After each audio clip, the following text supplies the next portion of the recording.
Hey, I just recently saw your video, and there's actually a few things that, you know, religiously I can understand where you're coming from. I mean, my religion says it's okay to get have two people of the same sex get married, and your religion doesn't.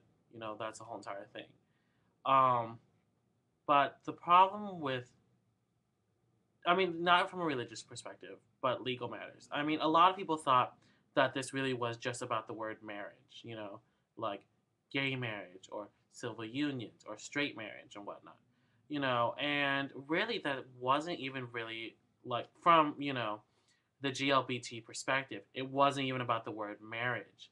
What it was the rights that a marriage contains that a civil union doesn't. Now, a lot of people saw the commercial and was like, well, they said that a civil union gets all the same good rights or a domestic partnership. Now, here's the thing when they highlighted that whole entire passage in there, but, that really was an umbrella term that had a lot of leaks in it. For example, in a civil union or a domestic partnership, if your lover gets into an accident or ends up in the hospital or something, you do not have the right to make any medical decisions. You do not have the right to ride in an ambulance. You don't even have the right to visit. Now, in a marriage, there's no question. It's like, okay, go. Get in the ambulance, make the medical decision, visit, stay as long as you want. Another thing also is widow rights. Now, what a widow right um, is if you're married, and now I'm talking about married, marriage. If you are in a marriage, then you automatically inherit everything from your lover if there's no will.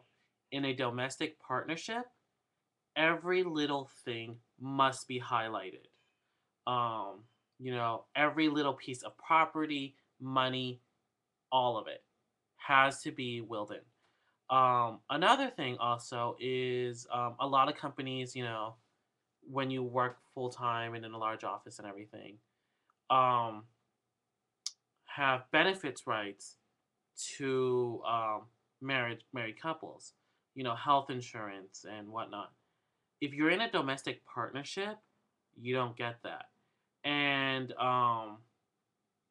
basically, what this a lot of the situation is that if you gave all, like, basically from my friend's perspective, is that if you gave all of the rights that a marriage does have to a civil union, there really would no be debate about this. This is really about legal issues as opposed to, you know, religious issues from the standpoint of why people are like, well, why can't I have a marriage?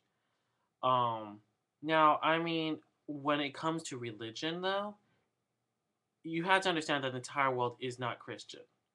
Um, I am not a Christian. I have friends that are not Christians. I have friends that are Christians who are for gay marriage.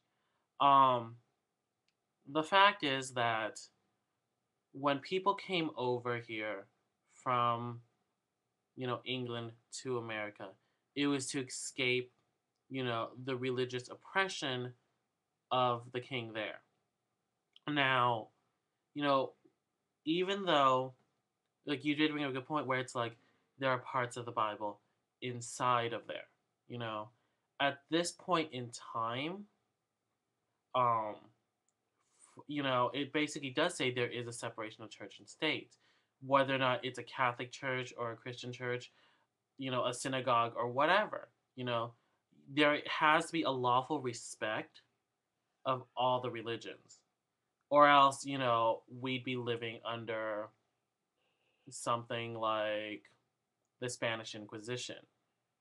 Um, there is and requires a level of respect between each of the religions.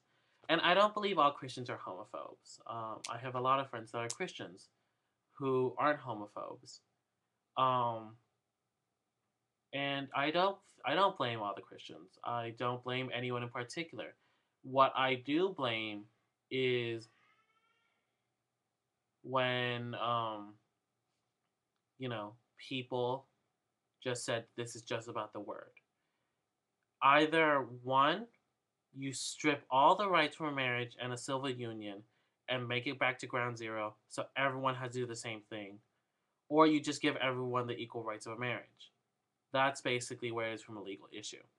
Um, and a lot of people don't know this. They just assume that, oh yeah, well they wouldn't lie to me, you know. People when they vote, you have to look into this issue much more deeper. You have to know what the hell the differences are. Is it really true? Really now, you know? And another friend of mine who's like, you know, she's against gay marriage. Um, she's like, well, couldn't you just set it up? You know, through all the contracts and everything. That's cost about tens and thousands of dollars. And who's going to flip the bill? You know, I'm not doubting that gay couples would go that much far to, you know, protect each other from harm. But is it really fair to do so? And if you are going to make them do that, then because of a state law, shouldn't the state pay for it then? I mean, that's just my perspective of it.